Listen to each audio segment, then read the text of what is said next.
থেকে 103 পর্যন্ত, ঠিক আছে? এখন এই আমি যদি এখানে দাঁড়াই তাহলে সে কি করবে, আমাকে লাথি দিবে, লাথি দিলে আমি ব্যথা পাবো। তো আমি কি ব্যথা পাইতে যাবো? আমি তাহলে দাঁড়াতে হবে এই অ্যাঙ্গেলে, ঠিক আছে? এই লেজটাকে একটু ঘুরে নিয়ে দেবো একদম ক্লিয়ার। এখন আমি যেটা করবো সেটা হচ্ছে রেক্টামে, কোথায়?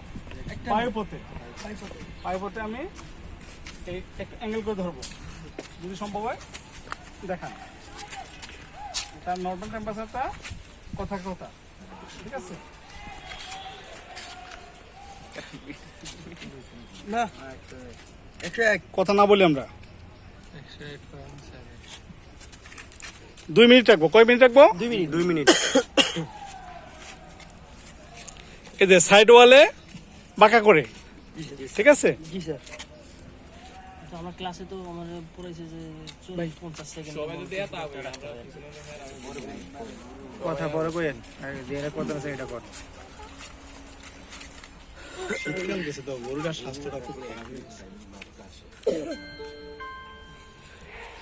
এখানে ডিজিটালে একটা মজার বিষয় আছে, সে আমাকে সংকেত দিয়েছে 2 মিনিট হয়ে গেছে, সে নিজেই বলছে। কারণ টেম্পারেচার কত আছে? 102। এদিকে দেখেন 102, তার মানে কি সে পারফেক্টলি আছে। হ্যাঁ, আপনাদেরকে ক্লাসে কে কি বলছে এটা আমি শুনতে চাই না। আমার এখন ডিজিটাল যুগ সব, সে আমাকে বলে দিচ্ছে আমার টাইম শেষ। এবার আমি 10 ঘন্টা মিলি, কেউ 2 মিনিট বলে, এটা দরকার নেই। আমার পারফেক্টলি টাইম সে বলে দিচ্ছে। Clear sir? তাহলে আমরা টেম্পারেচার পাইছি নরমালি, ঠিক আছে? আচ্ছা, হ্যাঁ, সুস্থ আছে। এখন একটা মজার বিষয় হচ্ছে কি, গরুর আমরা পালস নির্ণয় করব। মানুষের পালস কোথায় করি? ধরলে কি হয়? পালস হচ্ছে, হ্যাঁ?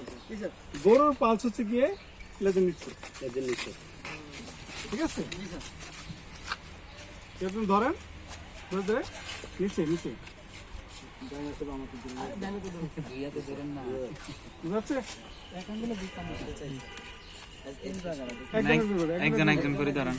ওর ভয় পাচ্ছে, গরু আবার ভয় পাচ্ছে, ঠিক আছে? গরুর অনেক ভদ্র। আচ্ছা